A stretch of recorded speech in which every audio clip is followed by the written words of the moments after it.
사람이 살면서 황당한 일이 참 많지요. 그럴 때마다 우리는 당황하게 되고 힘들어하는데 바로 오늘 본문 말씀입니다. 하나님이 기드온에게 사람이 너무 많다, 그 숫자를 줄여라. 그래서 결국은 300명을 남겨놨는데 13만 5천하고 300명이라. 이건 황당한 얘기죠.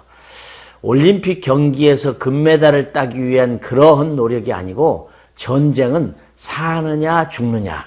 지면은 생명도 잃고 재산도 잃고 모든 것을 다 잃어버리는 거죠. 우리가 이런 상황에 당했을 때 여러분들 사업이 그런 황당한 일이 일어났다든지 갑자기 집이 불타서 사라졌다든지 무슨 암의 선고를 받았다든지 이럴 때 우리는 어떻게 할 것인가. 오늘 말씀을 통해서 저희들에게는 하나님은 큰 위로와 격려를 주고 있습니다.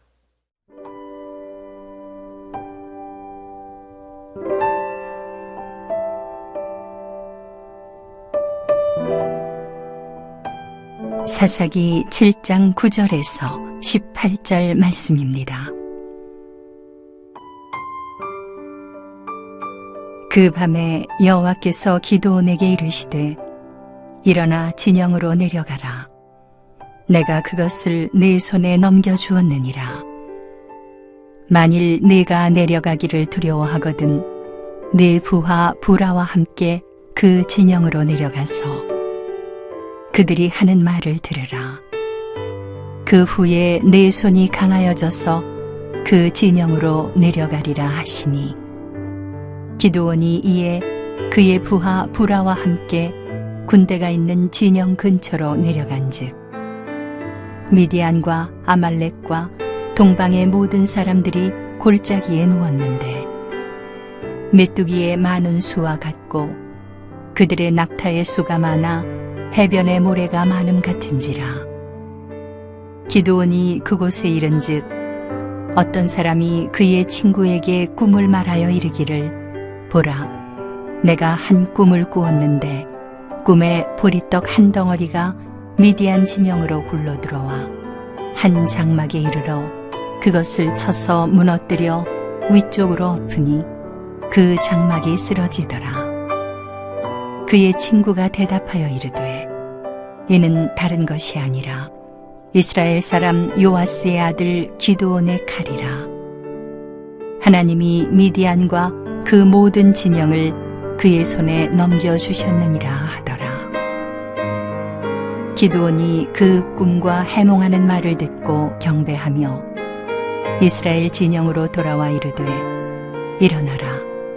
여호와께서 미디안과 그 모든 진영을 너희 손에 넘겨주셨느니라 하고 300명을 세대로 나누어 각 손에 나팔과 빈 항아리를 들리고 항아리 안에는 횃불을 감추게 하고 그들에게 이르되 너희는 나만 보고 내가 하는 대로 하되 내가 그 진영 근처에 이르러서 내가 하는 대로 너희도 그리하여 나와 나를 따르는 자가 다 나팔을 불거든 너희도 모든 진영 주위에서 나팔을 불며 이르기를 여호와를 위하라 기드온을 위하라 하라 하니라. 13만 5천 명 앞에 300명과 서 있는 기드온이 큰 믿음을 가졌을까요? 당당했을까요? 큰 믿음으로 사자 같은 그런 담대함을 가지고 앞으로 나갔을까요? 아니할 것입니다. 잠 못 자고 힘들고 이게 말이 되느냐. 아무리 하나님이 나와 함께하지만 이런 것으로 가능하겠느냐. 괴로워하고 고통하고 염려하고 있었을 것입니다. 그래도 오늘 본문의 말씀은 너무 즐겁습니다. 왜냐하면 9절에 그 밤에 여호와께서 참 놀랍죠. 우리는 친구만 찾아와도 동료만 찾아와도 나보다 더 큰 사람만 찾아와도 위로가 될 텐데 그 밤에 여호와께서 기드온에게 찾아오셔서 말씀하신 것입니다. 그런데 그 말씀의 내용이 보니까 앉아있지 말고 일어나 진영으로 내려가라.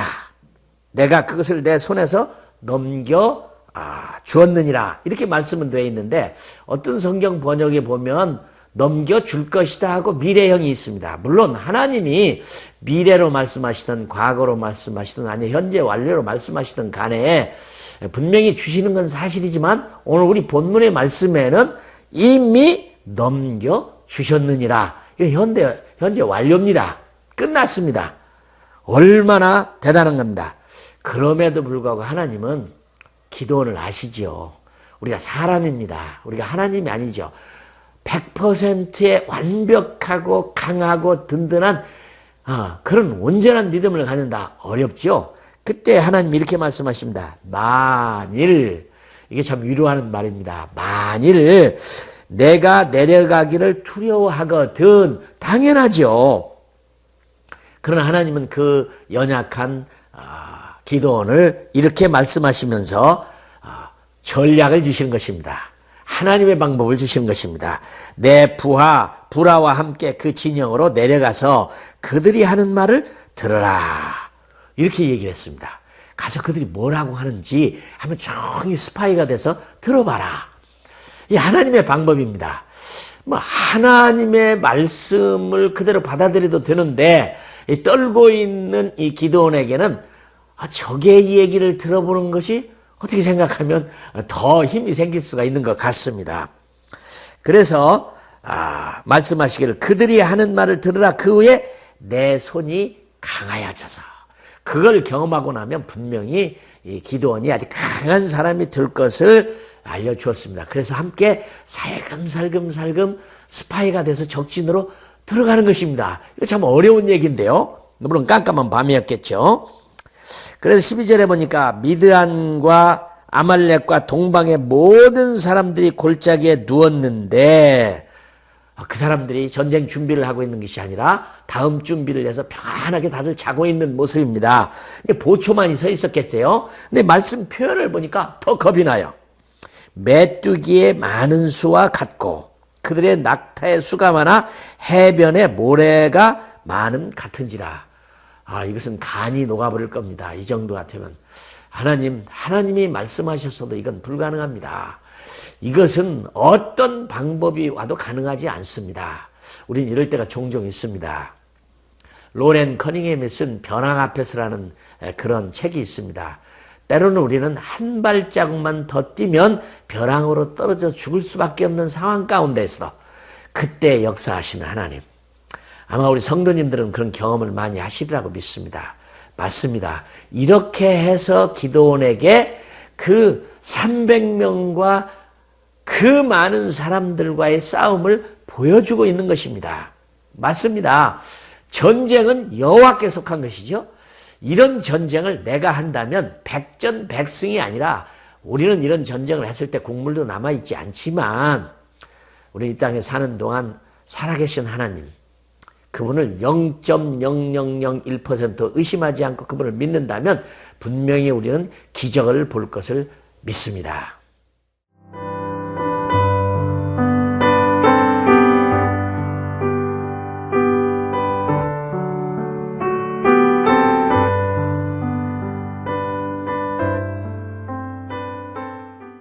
적군의 스파이로 불화와 함께 아마 땅을 기어서 갔겠죠. 가서 그들이 하는 소리를 이제 귀담아 듣는데 이런 말이 나오는 겁니다. 13절에 기드온이 그곳에 이른 즉 어떤 사람이 그의 친구에게 꿈을 말하여 이르기를 보라, 내가 한 꿈을 꾸었는데 꿈에 보리떡 한 덩어리가 미디안 진영으로 글러들어와 한 장막에 이르러 그것을 쳐서 무너뜨리고 위쪽으로 엎으니 그 장막이 쓰러지더라. 이런 보리떡 얘기를 하는 겁니다. 무슨 전쟁에서 보리떡입니까? 칼도 아니고 무기도 아니고 큰 폭탄도 아니고 이 보리떡 얘기를 할 때 의심이 갔겠죠. 이게 무슨 말이냐. 그런데 그 적군이 해몽까지 함께 하는 겁니다. 신이 나죠. 하나님이 우리를 이렇게 구체적으로 인도한다면 우리는 힘이 날 겁니다. 그 말씀에 보면 14절에 그의 친구가 대답하여 이르되 이는 다른 것이 아니라 이스라엘 사람 요아스의 아들 기드온의 칼이라. 하나님의 미디안과 그 모든 진영을 그의 손에 넘겨주었느니라 하더라.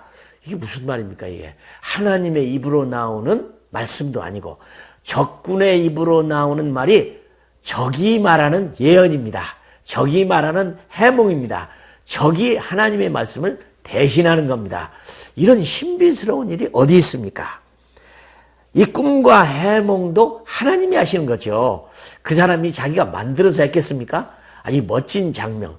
때로는 적군도 우리에게 필요한 전략으로서 동료가 되는 모습을 봅니다. 물론 그렇죠. 때로는 사단이 우리를 괴롭히지만 결국은 그것이 얼마나 좋은 일을 만듭니까? 그렇다고 해서 우리가 사단을 칭찬하지는 않지만 마치 적도 선한 일을 하게 되는 모습을 봅니다. 손에 넘겨주셨느니라 이렇게 말했습니다. 그 말을 들었던 이 기드온은 어떻겠습니까? 적으로부터 그 얘기를 들었고 굴러온 보리떡이 자신의 칼이라는 것을 알게 됐고 그게 무기라는 것을 알게 됩니다. 근데 더 재밌는 것은 300명의 기각은 없어요. 보리떡 300개가 굴러온 게 아니라 하나만 굴러갔잖아요. 이걸 보면 300명을 놓아둔 것은 많은 사람들은 300명을 용사라고 말하지만 사실은 용사 아닙니다. 그냥 전쟁 연습도 않고 싸움도 하는 사람을 모아다 놓은 사람들인데 아마 하나님이 300명을 둔 것은 전쟁하기 위한 것이 아니라 전쟁을 일으키신 하나님이 어떻게 그 일을 이루는가를 보기 위한 증인으로 세운 거 아니겠는가 이런 생각이 듭니다. 왜냐하면 실제 와서 싸웠던 것은 기드온의 칼 보리떡 한 덩어리죠. 그때 기드온은 이 말을 들었을 때 새 힘이 난 겁니다. 15절에 보면 기드온이 그 꿈과 해몽, 꿈만 있었으면 안 됐을 겁니다. 근데 하나님은 정확히 두 사람을 세워서 한 사람은 꿈을 꾸게 하고 한 사람은 해몽을 하게 하는 이 멋진 장면. 이것이 때로는 우리가 하나님이 나와 함께 한다는 큰 증거입니다. 정말 기쁜 때가 많죠. 하나님의 응답을 받고 나갈 때 얼마나 굉장합니까? 그래서 기도는 거기 보니까 해몽하는 말을 듣고 그래서 하나님을 경배하며 이스라엘 진영으로 돌아와 이르되 일어나라. 여호와께서 미디온과 그 모든 진영을 너희 손에 넘겨주셨느니라. 100%의 이제는 확신이 드는 것 같습니다. 하나님은 우리가 연약해도 끝까지 확신을 주셔서 그 일을 하게 하시는 모습을 우리가 보게 되는 것입니다. 그래서 이제 작전을 피는 겁니다. 드디어 됐다. 그래서 이제 열을 짜서 100명씩 이렇게 각 손에는 나팔과 빈 항아리를 들고 횃불을 감추게 하고 있는 모습을 봅니다. 물론 이것은 성경을 읽어보면 하나님이 가르쳐 주신 것 같지는 않습니다. 그런데도 불구하고 그들은 이 기드온의 전략이었던 것 같아요. 이제 하나님의 지혜도 함께 온 겁니다. 미리 전략입니다. 항아리들을 준비하고 불을 그 안에 숨기고 이제부터 대를 지어서 나와 함께 전쟁을 하는 것이다. 그 다음에 아주 멋진 리더십이 있습니다. 17절에 보면 그들에게 이르되 너희는 나만 보고 내가 하는 대로 하되. 이게 리더입니다. 그렇죠? 다른 사람은 따라가는 겁니다. 앞서가는 사람을. 멋있어요. 나는 이런 하나님, 우리의 리더가 되시고 하나님이 되시고 우리를 도움을 주신 하나님 너무 감사합니다. 기도하겠습니다. 하나님 아버지, 그렇습니다. 우리가 100% 하나님을 의지한다면 100% 성공입니다. 하나님의 말씀에 순종한다면 그 말씀이 틀림없이 우리에게 승리를 가져다 줍니다. 하나님 안에서 주님을 의지한다면 하나님 우리에게 때에 따라 필요한 지혜를 주십니다. 하나님 아버지, 지금도 사사기서나 다름없는 전쟁과 난리와 살인과 거짓과 아주 황폐하는 세상에 살고 있는 모든 것의 흐름입니다. 어떻게 이길까요? 이 기드온처럼 끝까지 하나님, 그를 강하게 하여 승리케 하신 주님, 우리를 강하게 하시고 말씀하여 주시옵소서. 우리에게 성경을 주신 하나님을 찬양합니다. 약속을 주신 하나님을 찬양합니다. 예수 그리스도의 이름으로 기도하옵나이다. 아멘.